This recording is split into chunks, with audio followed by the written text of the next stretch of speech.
¿Qué tal, gente? Muy buenas tardes. Como bien lo había prometido hace una semana, quería grabar un nuevo tema para ustedes. Eh, Hace una semana tuvimos un pequeño problema ahí con la parte de la voz, entonces no fue posible y hoy que estamos nuevamente acá, después de una tarde bastante lluviosa aquí en San José de Costa Rica, eh, quisiera hacerles esta nueva entrega y hoy vamos a hablar un poquito sobre la parte del remanente, de lo que queda después de haber utilizado los 30 días de prueba que nos da Oracle para su área de Always Free Service. ¿Ok? Casi siempre nos preguntamos qué pasa cuando se da algo de gratis, si realmente valdrá la pena o no valdrá la pena suscribirse a un servicio de este tipo. Y de hecho, inmediatamente después de los 30 días que pasan después del periodo de la suscripción, inmediatamente aparece un listón en la parte superior del servicio, en donde nos dice que la prueba gratuita ha finalizado y que es posible que algunos de los servicios que yo haya utilizado y que no sean gratuitos, podría perder la información o el trabajo que haya realizado en ellos, al menos de que haga el cambio, por supuesto, a una versión de pago. Entonces, la pregunta que me hago es esta: ¿qué hay más allá del periodo de prueba de 30 días de Oracle Always Free Service? ¿Y cómo lo podemos aprovechar? De hecho, me gusta hacer alguna especie de referencia siempre en las charlas, eh, para ver si realmente a dónde van. Eh, a veces nos hacemos una serie de preguntas, como les decía al principio, si valdrá la pena o no valdrá la pena. En algún momento, Stephen Hawking dijo que preguntar qué había antes del origen del universo es tan absurdo como preguntar qué hay al norte del Polo Norte. Inclusive, en algún momento, San Agustín eh, se planteó esa pregunta entre varios teólogos y ellos se hacían la pregunta: ¿qué hacía Dios antes de que creara los cielos y la tierra? Y varios de ellos decían, bueno, eso es una buena pregunta. La respuesta que dijo San Agustín en manera de broma, pero entre broma y seria, dijo: Dios preparaba el infierno para los que hacen este tipo de preguntas. Sin embargo, sabemos que era una persona sumamente abierta en cuanto a eso. Si hoy llegáramos y nos planteáramos el tema, si nos guiáramos solo por las apariencias y creyéramos que la Tierra es plana, podríamos imaginarnos caminando hacia el sur de forma indefinida, del mismo modo que la intuición nos puede hacer pensar que es posible remontarnos al tiempo anterior al famoso Big Bang. Y dando como esta introducción al tema de eso, porque generalmente las cosas a veces no son como realmente nosotros creemos que son. Y lo cierto es que con este servicio Oracle Always Free Service, una vez que termina el periodo de suscripción de 30 días, son muy pocas las funcionalidades que quedan disponibles. En resumen, estaríamos hablando que es posible crear una instancia de una máquina virtual. Sí vamos a tener posibilidad de poder crear dos ambientes de procesamiento autónomo. Uno de ellos podría ser para un data warehouse, el otro sería para un autónomo de procesamiento en línea. Y tendríamos dos recursos adicionales, uno para almacenar algunos pocos objetos y hacer una especie de balanceador de carga y la parte de configuración de red. Básicamente eso es lo único que nos va a quedar de todas las funcionalidades que ahora más adelante vamos a ver en el demo, cuando les explique cómo queda todo una vez que he configurado directamente esto. ¿Ok? En resumen, eso es lo que dice la documentación sobre qué son las características que están disponibles. Sin embargo, como les dije, en lugar de dos virtual machine, realmente es una la que se puede utilizar, porque únicamente vamos a tener acceso a solamente una dirección IP pública. Entonces, perfectamente podríamos tener dos virtual machine creadas dentro de nuestro ambiente gratuito, pero no va a ser posible ser accesada fuera de lo que es la configuración dentro del ambiente de cloud. Entonces, esto para que lo tengan en cuenta a la hora de ver esta documentación y tal vez hacer mención de por qué yo no estoy hablando de una sola virtual machine y no de dos. El otro tema es que son máquinas virtuales que apenas van a poder alcanzar 1 GB de memoria RAM. Pero bajo el concepto de cloud, ese giga de memoria RAM realmente puede funcionar de una manera muy distinta a como lo podríamos tener una máquina virtual local en nuestra máquina. ¿Ok? En el caso mío, yo llegué y digo, bueno, ¿cómo le vamos a sacar provecho a esto? Tenemos posibilidad de tener estos recursos disponibles por siempre, pero ¿qué puedo hacer con ellos? Y haciendo el proceso de la investigación en el laboratorio, procedí a crear una instancia de un virtual machine. En este caso, el servicio de Oracle Web Free Service me permite crear una instancia con Oracle Linux versión 7.8, que es precisamente la que necesitamos porque Oracle Database 19c está certificado o corre a partir de la versión Oracle Linux 7. No es posible instalar Oracle 19c Database en una versión 6 de Oracle Linux. Entonces, por ahí andábamos bien. En cuanto al dominio de la ubicación de la máquina virtual, únicamente me permite hacerlo a través de una de los tantos dominios. Hay 3 disponibles, sin embargo, solamente uno es gratuito, el otro, los otros 2 no son gratuitos, habría que hacer un proceso de pago. Posterior a eso, a la hora que llego y estoy configurando, me doy cuenta cuáles son las características que están asociadas físicamente a dicha máquina virtual. Es una máquina virtual que va a tener un Oracle CPU, un único Oracle CPU asignado, un gigabyte de memoria RAM y casi medio gigabyte de ancho de banda para transferencia de datos, lo que es bastante, pero bastante bueno para hacer un ambiente de pruebas o de testing o de investigación, básicamente. ¿Okay? De hecho, a la hora cuando se está configurando dicha máquina virtual, son muy pocas las opciones que me quedan disponibles. De hecho, me llamó mucho la atención que en el proceso en que estamos configurando dicho servicio, sí muestra algunas características que no son gratuitas y que pueden ser escogidas, pero inmediatamente me envía un link en donde me pide hacer la actualización del servicio a un servicio de pago. Entonces, generalmente en este caso en azul están viendo qué es lo que me permite configurar y cuáles son los tipos de máquinas que están asociados. En este caso es un procesador AMD, es el que asigna el servicio gratuito que puede ser consumido dentro de esta máquina virtual. Luego viene una parte de configuración donde tengo que haber creado previamente un compartimiento a nivel de red virtual. Eso es parte del proceso inicial cuando nosotros estamos suscribiendo el servicio gratuito por 30 días. Él me permite crear o me permite, más bien que me permite, me exige tener que tener un servicio de red configurado. En este caso, selecciono la configuración que yo haya previamente realizado con respecto al tema. Y la parte interesante aquí en la parte de su red es de que yo le estoy indicando que quiero hacer que la subred esté perteneciente a un rango de IPs que sea pública para poder ser accesada de manera remota. Y le estoy indicando abajo que efectivamente que asigne una dirección IP pública. Y como digo, eso es todo lo que me va a permitir inicialmente una vez que pase este periodo de 30 días.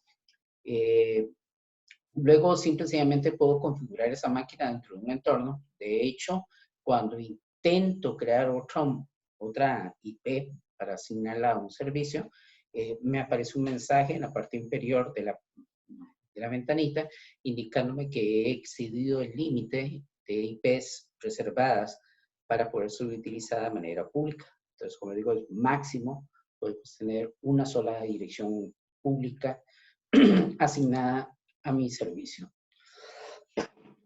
Ok, les pido disculpas, pero saben de que, como les digo, ando un poquito afectada de la garganta, pero ahí vamos. Ok, este es el resumen de que cómo queda mi base de datos después de hacer algunas configuraciones básicas. Con respecto a que les decía que podemos tener máximo 2 bases de datos autónomas configuradas, ¿ok? Y es lo más que vamos a poder realizar dentro de los ambientes que están disponibles para ser consumidos. Una vez que yo creo cualquiera de los servicios, me va a llegar un correo electrónico a la cuenta de correo que estoy utilizando, indicándome que dicho servicio ya se encuentra disponible para ser utilizado y se encuentra provisionado, así también como algún tipo de información con respecto al almacenamiento disponible. De hecho, las dos instalaciones que son posibles crear a través de bases de datos autónomas permiten que podamos utilizar hasta 20 gigabytes de almacenamiento totalmente libre, sin ningún tipo de costo, para poder estar jugando y creando nuestros laboratorios de testing. ¿Okay? Uno de los últimos procesos a la hora de llegar y hacer la configuración de la máquina virtual para mi laboratorio de 19C es que va a requerir que yo le traslade o que yo ingrese una clave para la parte de conexión segura a través de SSH. Entonces, es necesario en ese caso de que yo llegue y cree una llave pública y una llave privada. Puede ser a través del generador del clásico utilitario de PuTTY. Ustedes copian, físicamente generan una llave de este tipo con el generador y hacen un copy-paste desde el utilitario y lo pueden dejar soltar aquí directamente. Seleccionan la parte de pegar claves y eso les permite llegar y habilitar esta zona donde ustedes van a poder ingresar el código de la llave que ustedes hayan generado. ¿Ok? Una vez de que hayan concluido eso, simple y sencillamente empieza el proceso de creación de la instancia. El proceso de la instancia puede durar un poco. De hecho, dependiendo de la disponibilidad del sitio, que en este caso, en el caso mío fue en el este de los Estados Unidos, duró aproximadamente unos 20-25 minutos para que la máquina virtual estuviera disponible. Y simple y sencillamente cuando dicha máquina está disponible, va a ser visible desde el área de cloud, de acceso a mi consola. Y vamos a poder determinar cuál es el estado. Se va a mostrar aquí la dirección IP pública, que en este caso la he borrado por cualquier cosa. Y vamos a encontrar cuál es el estado del servicio de la instancia que hemos creado en ese momento. ¿Ok? Y vamos a encontrar si el servicio es gratuito. Siempre en la nota donde nos dice que siempre es gratis. ¿Ok? Hasta aquí no hay mucho problema. Vamos a poder ubicar información dando clic sobre el acceso que se crea sobre el nombre de dicha máquina virtual y nos va a dar información general de cuál es el dominio que se encuentra en este momento, cuál es el dominio en caso de errores que de facto el servicio establece para cualquier servicio, inclusive para los servicios de los que son de Oracle gratuito, posterior al servicio de los 30 días. ¿Okay? Hasta aquí no hay mucho problema. Yo voy a poder poder ver cuál es la dirección IP a la cual está asociada.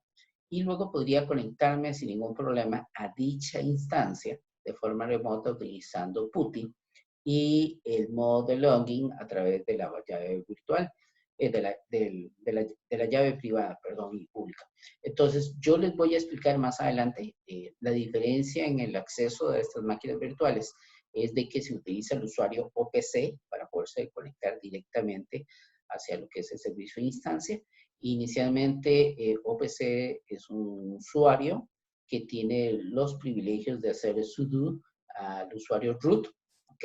Y entonces eso me permite a mí hacer todo el proceso de configuración posterior a nivel del servicio de la instancia, ¿ok?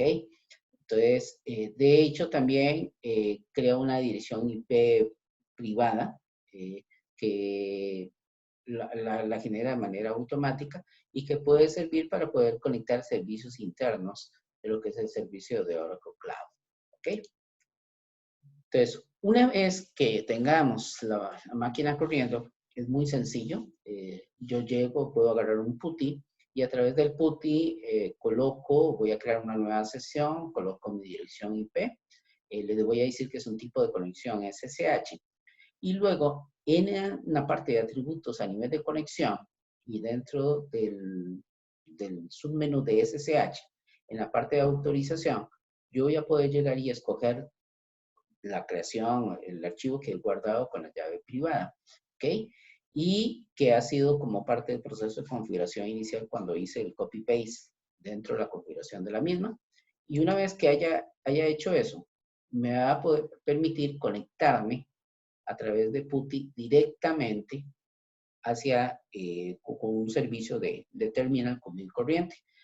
Ingreso con usuario PC y como les dije, aquí me va a solicitar en el proceso que creo la llave privada y la llave pública, me pide una frase y esa frase la voy a utilizar para hacer el login. No voy a usar un password específico ni nada por el estilo, sino propiamente la clave como tal.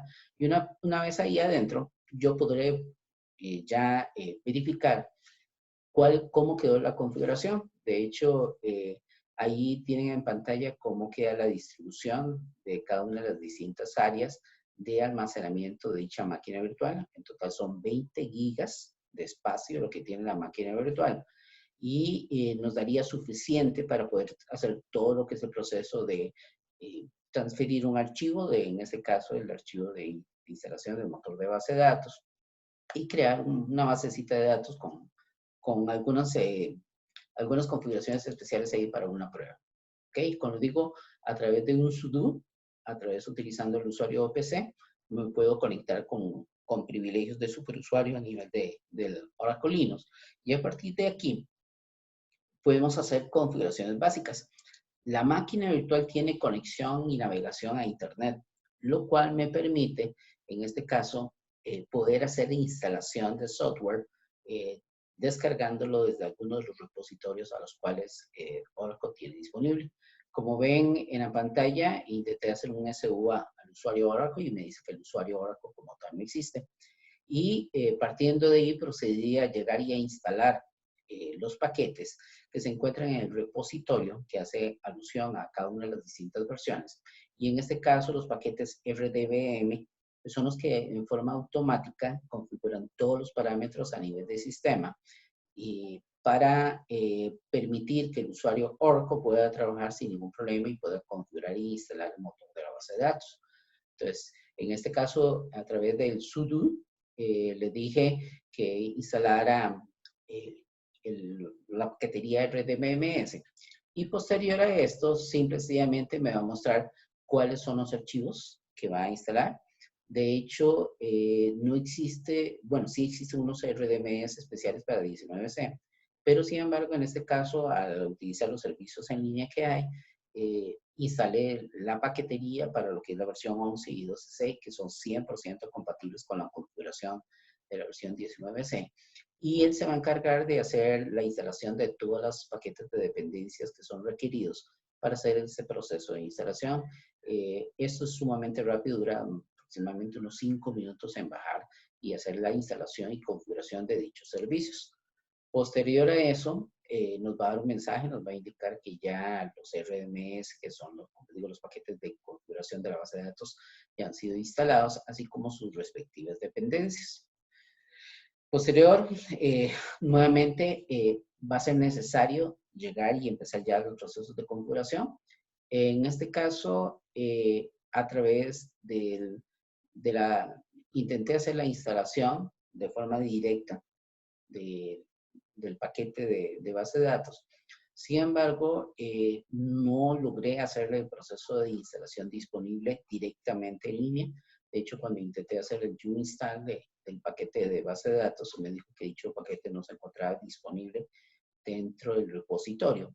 Y inclusive intenté hacer una descarga a través del comando curl del paquete y me dio algunos problemas específicos a la hora de la descarga y no fue posible descargar dicho archivo. Así que lo que hice fue muy sencillo. Descargué manualmente el archivo de base de datos y utilicé una herramienta de FTP. En este caso con SFTP, con Secure FTP, y me conecté a la dirección pública utilizando la configuración del usuario OPC y logré descargar en una carpeta, en este caso en el Oracle Home de un usuario, el zip completo, en este caso el RPM, utilicé el archivo de configuración de la base de datos. Y para que tuviéramos toda la configuración, toda la parte bonita, lo hice con la versión Enterprise Edition. ¿Okay? Son 2.7 gigas aproximadamente de descarga que se debe de realizar para subir. Una vez que estaba ahí, sí fue posible hacer el proceso de instalación. Yo hice, ya me utilicé el usuario root para hacer la instalación de los paquetes como tal. ¿Okay? Y hacer el proceso de instalación, empezó a llegar a resolver cada una de las dependencias. Como ya había instalado la paquetería, ya dijo que los mismos estaban. Vean que inclusive él hace una verificación que es posible que intente llegar a instalar el preinstall de 19C, que en este caso no lo instalamos y que usamos la paquetería anterior. Después de eso empieza un proceso de instalación como tal. A final de cuentas, ya el paquete instalado previamente va a requerir aproximadamente unos 6.9 gigabytes de almacenamiento. Y vean de que inclusive el preinstall también lo descargó y lo instaló sin ningún tipo de problema. Todo ese proceso dura aproximadamente unos 30-35 minutos, un proceso bastante lento.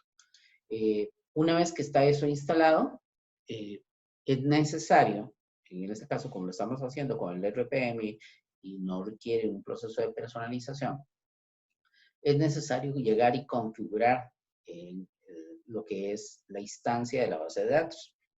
El detalle aquí es que cuando utilicé la guía que se requiere para lo que es el proceso de instalación de RPM, para lo que es la versión 19C, después de unos 10-15 minutos de hacer el proceso de configuración, me empezó a dar una serie de errores, básicamente con respecto a la parte de disponibilidad de memoria RAM. Como les digo, es 1 giga y 1 giga es demasiado poco con respecto a los requerimientos que tiene la versión 19C.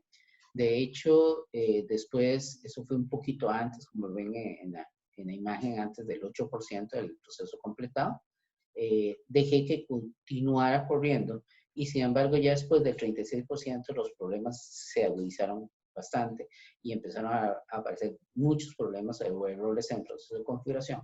Y entonces tomé la decisión de abortar dicha instalación en ese punto. Inclusive a la hora de llegar y, como dije, abortarlo, ya fue cuando empezaba el proceso de configuración de las bases de datos acopladas. Entonces, digo, no, la verdad es que esto no va a servir así como está.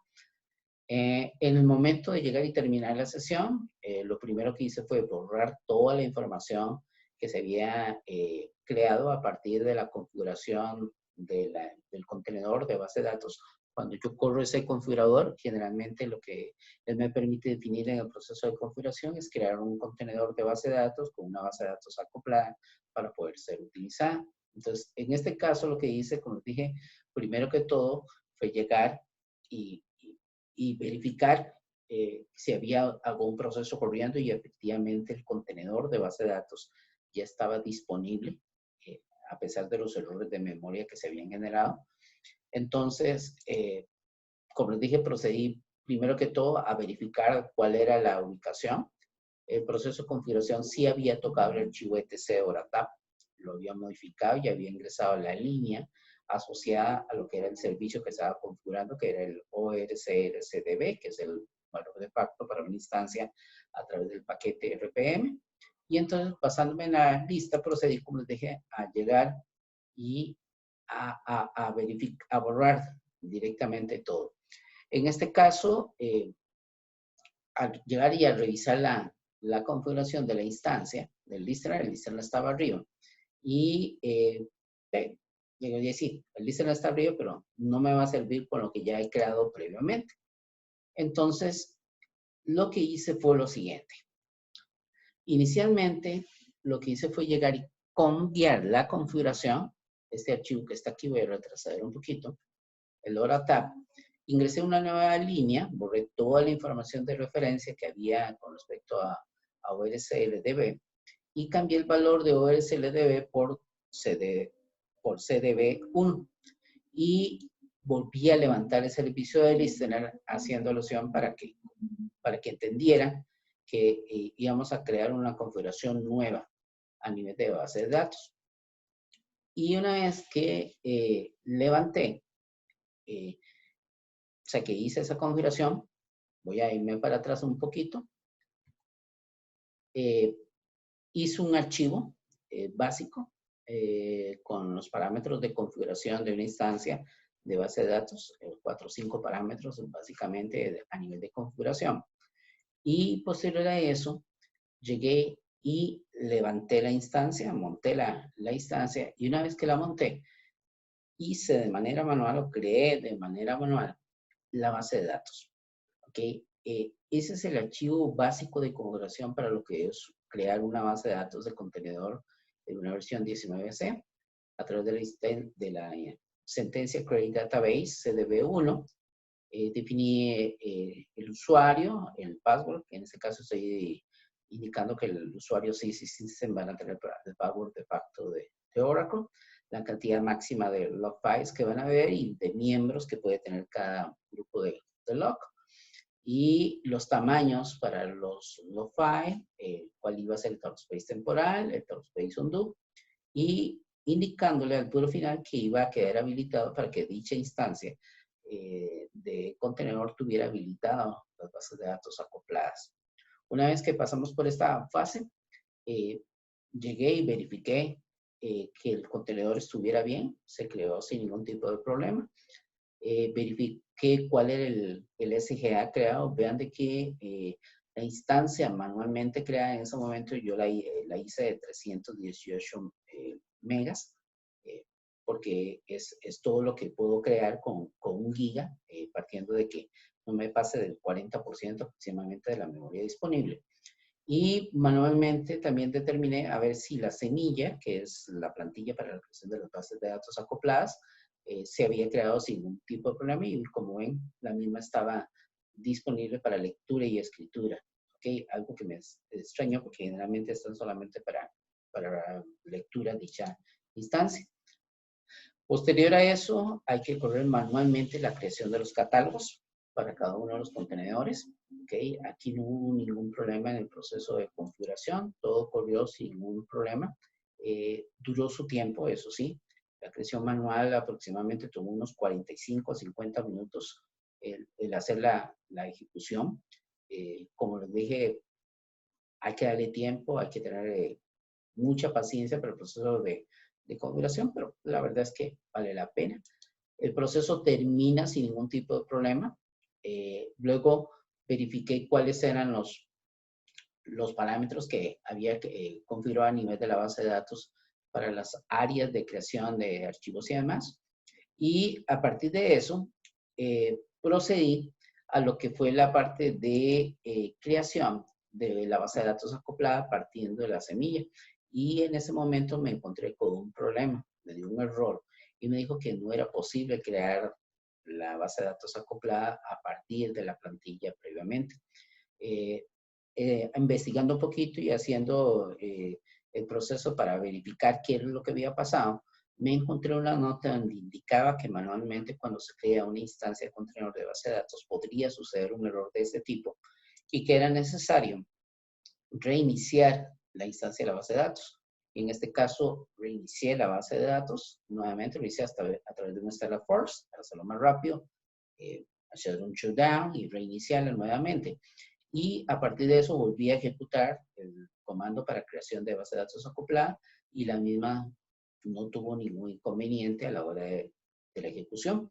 Se creó la base de datos acoplada y ya, sin más problema. A partir de ahí llegué, cerré la base de datos que recién había creado, la volví a abrir en modo read only y a partir de ella empecé a hacer pruebas para crear bases de datos clonadas a partir de la base de datos previamente creada. Los mismos se crearon sin ningún tipo de problema. Logré llegar hasta crear un total de 6 PDBs en total, pero a partir de las 6 PDBs me empezaron a dar problemas de creación por la cantidad de memoria disponible. Entonces, a partir de ello, logré determinar que aproximadamente el tamaño máximo ideal de PDBs en esta configuración de instancia es tener máximo 2 PDBs por el contenedor de base de datos que hemos creado. Y entonces procedí a borrar el resto. Dejé solamente 2 PDBs y a partir de ahí empecé a configurar otras cosas. De hecho, como les dije, logré crear 6 PDBs. Las 3 las logré abrir, pero luego me empezaron a generar problemas de memoria y de configuración. Una vez que borré las PDBs, configuré lo que fue el archivo de TNSNICE para poderme conectar al servicio y poder probar de que no había ningún tipo de problema a la hora de conexión. ¿Okay? Aquí no hubo inconveniente alguno. De hecho, hice la configuración del TNSNICE y probé a través de un TNS ping al servicio a ver si me contestaba. Inicialmente, la primera vez contestó un poquito alto, a 100 milisegundos, pero después de eso se niveló sin ningún problema por debajo de los 10 milisegundos de respuesta a nivel del servicio. El tema aquí importante y que me llama mucho la atención es la parte cómo ha mejorado considerablemente lo que es la conectividad a través del SQL Developer hacia un servicio de cloud propiamente. De hecho, ya lo he probado lo probé en el tiempo que tenía la base de datos con los 30 días de pruebas, que me permitió crear una instancia de una base de datos autónoma y poder hacer el descargue de un archivo de configuración del wallet y simple y sencillamente configurar a través de un tipo de conexión desde el SQL Developer llamando al servicio como tal. Y fue muy, pero muy sencillo la configuración y la conectividad hacia dicho servicio. Y en este caso, la versión 19.2 del SQL Developer permite llegar y conectarse de manera directa utilizando SSH hacia un servicio de una instancia en la nube, algo que no tenía las versiones previas y que era necesario llegar y configurar en la parte del PuTTY una especie de proxy para poder ser utilizado con el SQL Server, SQL Developer, perdón. Y últimamente estoy administrando base de datos de SQL Server y también ahí estoy como enredado a veces con estos temas. Pero lo importante aquí de lo que estaba hablando es de que nos podemos conectar sin ningún problema a través del SQL Developer utilizando la llave privada que hemos creado con el PuTTY en el proceso de configuración y se conecta de manera directa utilizando la IP pública de la conexión. ¿Okay? De hecho, ahorita les voy a mostrar cómo es que pasa todo este proceso. Hay unos detalles importantes en algún momento cuando haya pasado mucho tiempo y la instancia del SQL Developer haya estado pasivo y no la estén utilizando. Se puede obtener el error que ven en pantalla, que es un error de conexión propiamente. Mi recomendación en este caso es que cierren la conexión de SSH y la vuelvan a conectar. Sin embargo, también logré detectar que este error se presenta también cuando utilizan de forma directa el servicio, en este caso el archivo de la llave privada generada por el PuTTY de manera de facto. Resulta que por alguna razón todavía no he logrado encontrar directamente qué es. El SQL Developer no acepta los archivos de configuración de llaves convencionales y es necesario llegar y crear un archivo de exportación bajo el tipo OpenSSH. A partir de ese momento, si ustedes llegan con el PuTTY generador, cargan directamente la llave, cargan la llave privada y una vez que la abre, hay una opción en la parte de conversión donde ustedes pueden exportar la llave como OpenSSH. Y a partir de ese momento no hay ningún problema. Volví a intentar hacer la prueba y ya me pide, en este caso, por ejemplo, la clave de autorización para acceso directamente y conectividad hacia la instancia de cloud que yo he creado. ¿Ok? Entonces, de hecho, como les digo, a partir de ese momento me dice que la prueba ya de conexión es correcta y que no hay ningún tipo de inconveniente. De hecho, esto es lo que vamos a ver ahora dentro de un instante en la parte del demo, de cómo quedó la configuración y cómo puedo conectar. En este caso, hice conexiones hacia el contenedor y hacia los PDBs y pude iniciar en el SQL Developer la parte del monitoreo para lo que es el área de administración de base de datos y el mismo funcionó sin ningún inconveniente. De hecho, la latencia es baja, depende mucho de la conectividad que ustedes tengan hacia la base de datos, pero por lo demás debería funcionar sin ningún tipo de problema. ¿Okay? Una vez que, como les dije, que ya haga la publicación, pueden dejarme las preguntas abajo y yo con mucho gusto, yo las voy a ir atendiendo de la manera oportuna. Ahorita les voy a mostrar qué es lo que pasa y cómo se ve la parte de conectividad directamente hacia lo que es la base de datos. Bueno, la instancia propiamente donde está nuestra base de datos. ¿Ok? Esa es la dirección pública a la que hago referencia. OPC. Entonces, a la hora de llegar y conectarme con OPC, me pide lo que es la frase de seguridad, que posiblemente, posiblemente no, de hecho no la voy a decir acá. ¿Okay? Esto fue como quedó después de la utilización y creación del servicio. En este caso, estamos hablando de que me están quedando cerca de 18 gigas disponibles después de configurar la base de datos y demás. Puedo hacer un SUA, un sudo a Oracle. ¿Okay? En la parte de configuración del ORATAP, como ven, aquí está configurado mi servicio de CDB1 a través del servicio de Listener. ¿Ok? Acá.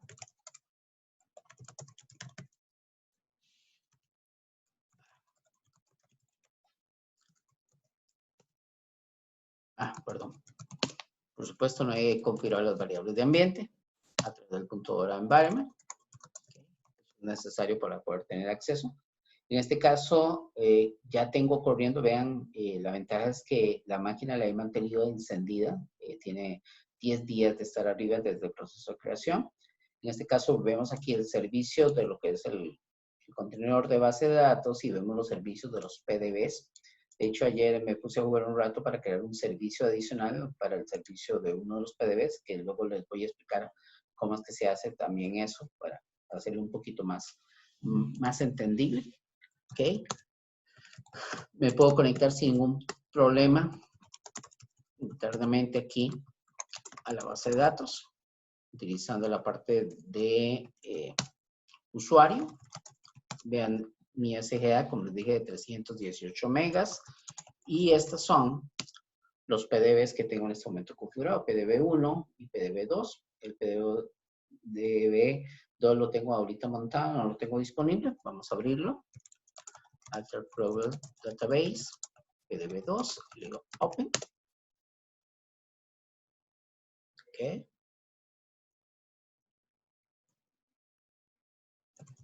Nuevamente verificamos. Ven que en este momento ya ahora sí está en rewrite.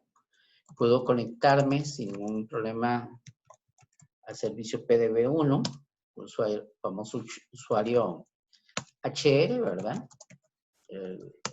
Las pruebas, se le da asterisco from cat. Okay. Se le da asterisco from countries.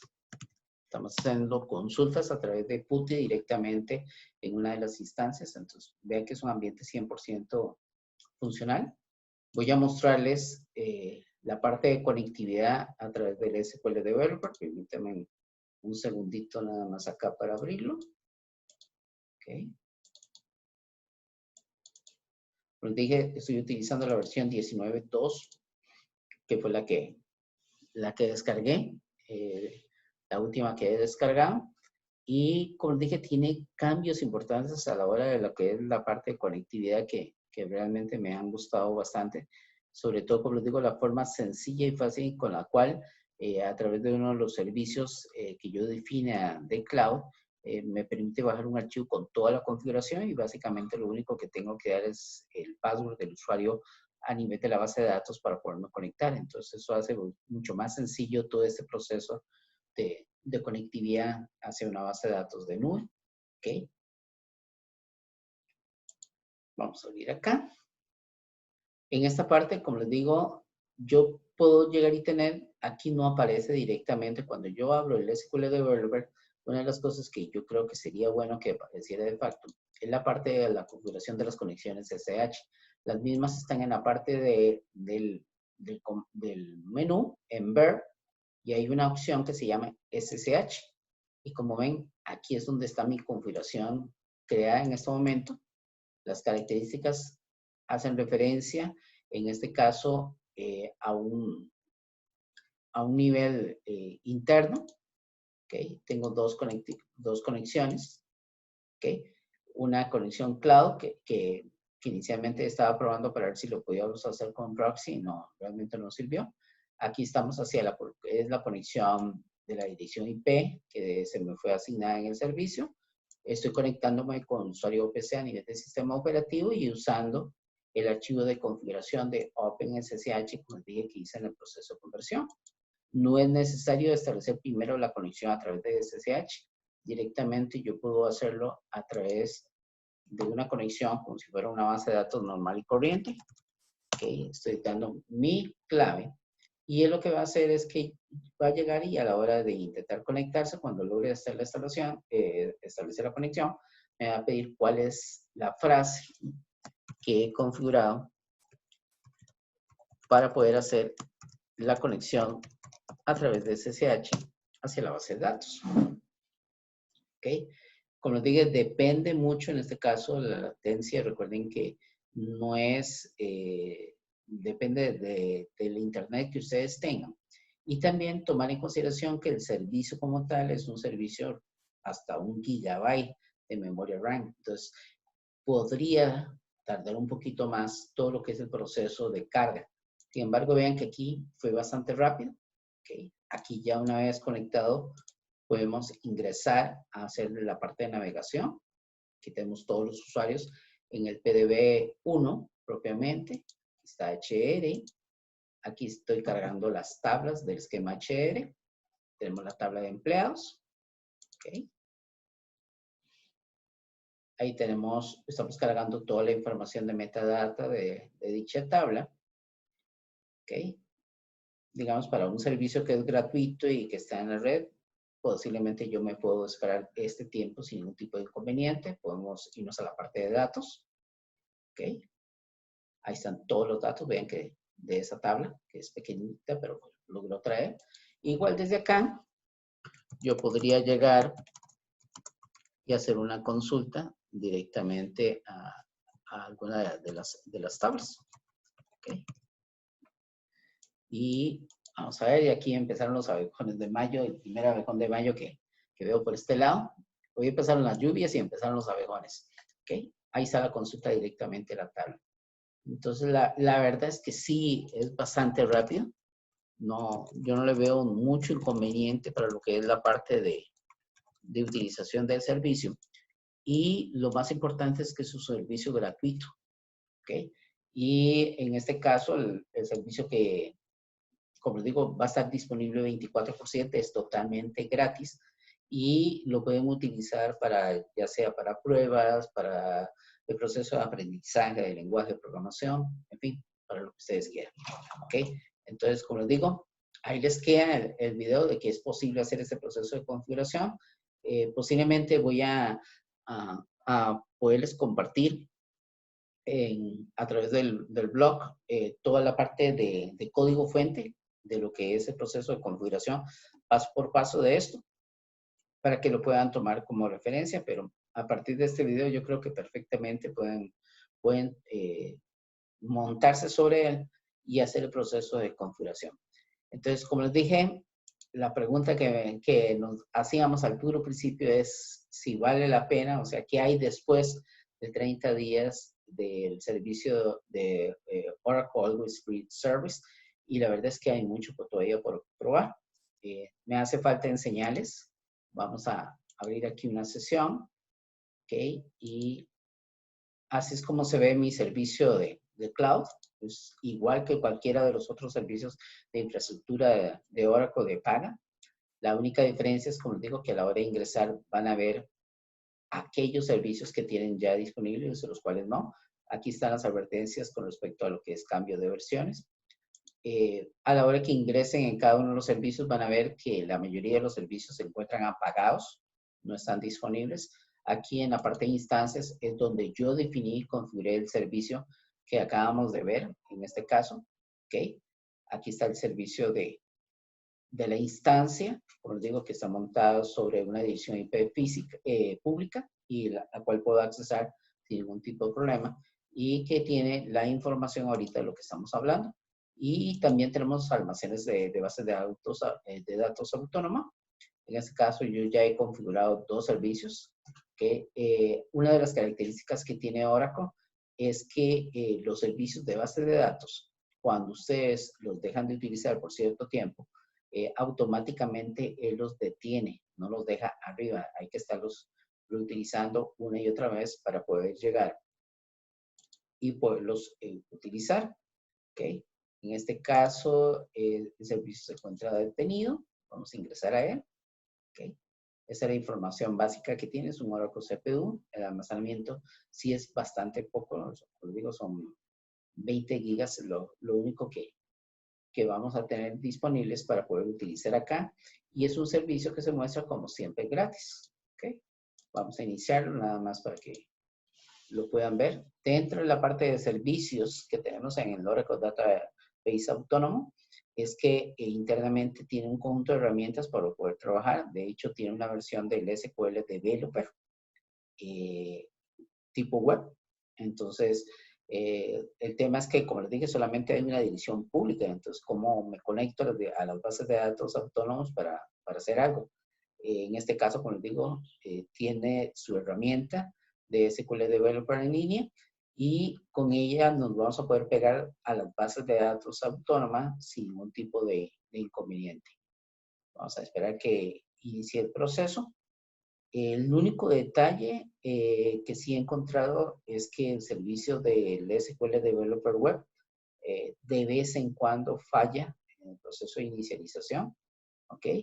Pero hay que tenerlo. De hecho, aquí acabo de encontrar, ahorita que estoy haciéndoles esta demo, me acabo de encontrar este detalle. Las bases de datos autónomas están en versión 18C y ya parece que ahora se encuentra disponible la versión 19C y que es posible hacer un upgrade a dicha base de datos. Entonces, posiblemente este va a ser nuestro próximo video. Voy a ver cómo nos va con el proceso de hacer ese upgrade a 19C y a ver qué pasa.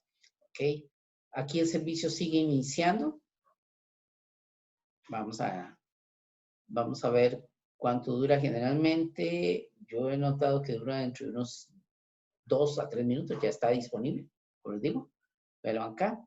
Y aquí tenemos dos cosas. Tenemos, desde aquí, desde el área de menú, yo puedo llegar, restaurar o parar la instancia. En la parte de conexión de base de datos, en este caso, como les dije, es posible llegar y hacer una descarga de la cartera de la información que hay en este Data Warehouse. ¿Okay? Aquí me pide cuál es la contraseña que tengo para esto. Vamos a, aquí rápidamente.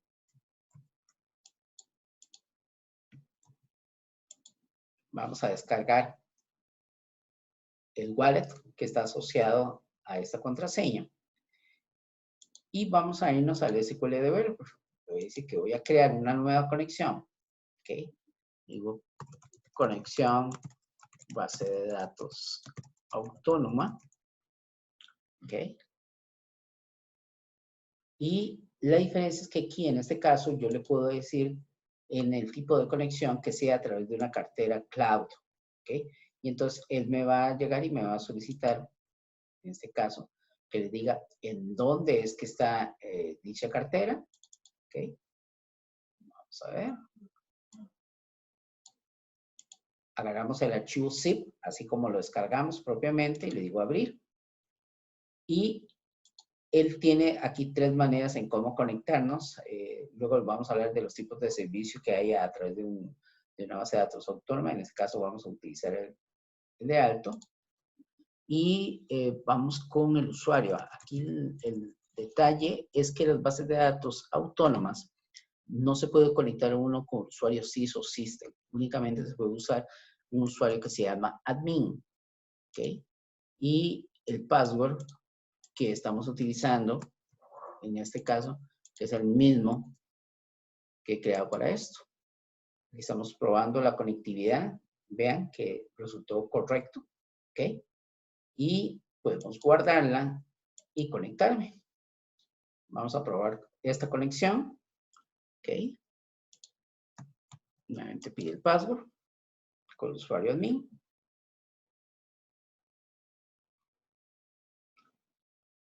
Y listo. Ahí estamos conectados a la base de datos autónoma utilizando el SQL Developer como cliente. Estamos en tierra conectándonos a la nube. Y en este caso vamos a hacer un select para que vean la versión que está asociada a la base de datos autónoma. Okay. Y aquí nos permite ver que es una versión 18C Enterprise Edition. Okay, que es la versión 18.4, que es la que mantiene en la parte de la configuración de nube. Es esta misma base de datos que tienen acá. Aquí tenemos las herramientas. Como les digo, en la parte de herramientas, una de las características que tiene el Oracle Database autónomo viene consigo con 3 características importantes. Una que es la parte que trae apps ya directamente incorporado. Viene el SQL Developer Web y viene todo lo que tenga que ver con la parte de configuración para Machine Learning, que ya viene ya disponible para hacer pruebas y además. Vamos a abrir el SQL Developer para que lo vean. Es muy parecido a la versión 19C, perdón, 19.2. La única diferencia es que en este caso es una versión web. Ahí es donde varía, ¿verdad? Pero que me va a permitir conectarme sin ningún problema y hacer exactamente lo mismo que estábamos haciendo hace un instante con la aplicación local. ¿Okay? Vean, así es como se ve la parte de conexión. Estos son los usuarios que están creados de facto en la base de datos autónoma. ¿Okay? Ahí está el SSH. ¿Okay? Está la tabla de ventas. ¿Okay? Y vamos a ver.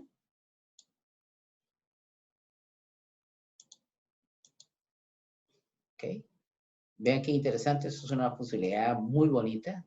Agarro la tabla, me la llevo para el área de trabajo y vamos a hacerlo otra vez porque esto vale la pena enseñarlo. Me lo traigo para acá y me dice qué es lo que quiero hacer, qué tipo de inserción de comando de lenguaje de programación SQL, si quiero hacer un insert, si quiero hacer un borrado, una actualización o un select. ¿Okay? Lo tenemos y aquí lo podemos ejecutar. ¿Ok? Ahí tienen. Así que desde aquí podemos hacer lo mismo que hacemos. Aquí podemos tener acceso a hojas de trabajo.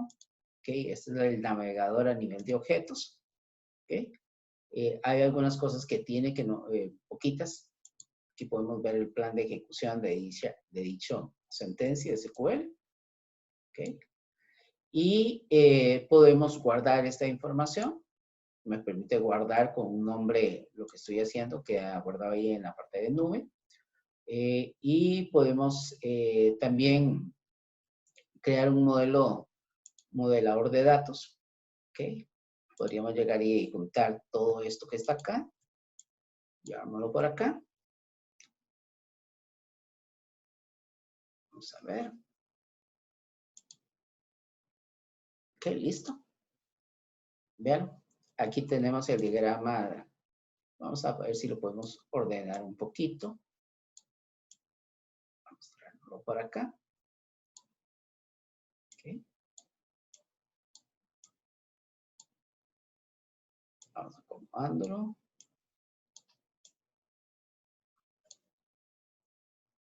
Y creo que tomamos bastante tablas para hacerlo. Pero lo que quería era que vieran de que sí es muy sencillo crear un modelo entidad-relación a partir de la selección de las tablas. Okay. Ahí está. Entonces, como digo, aquí el tema es básicamente hacer pruebas, ver cómo le podemos sacar provecho a a estos ambientes y a partir de ello seguir el proceso de aprendizaje, porque realmente esto implica dedicarle rato, no es algo sencillo, es algo nuevo para la mayoría de nosotros, entonces sí requiere que le dediquen bastante tiempo a todo este proceso de cómo llegar y cómo crear las instancias y cómo ver cómo le pueden sacar provecho al tema. ¿Ok? Entonces, ahí tiene más o menos, lo tengo un poquito pequeño, pero era para que vean de que ahí está todo el modelo de identidad-relación creado a nivel de cada una de esas tablas. ¿Ok, gente? Entonces, conforme vayan poniendo las consultas y demás, con gusto ahí las voy a estar resolviendo y espero que me puedan acompañar en el próximo video que vayamos a subir prontamente. ¿De acuerdo? Gente, hasta luego y muchas gracias por la atención.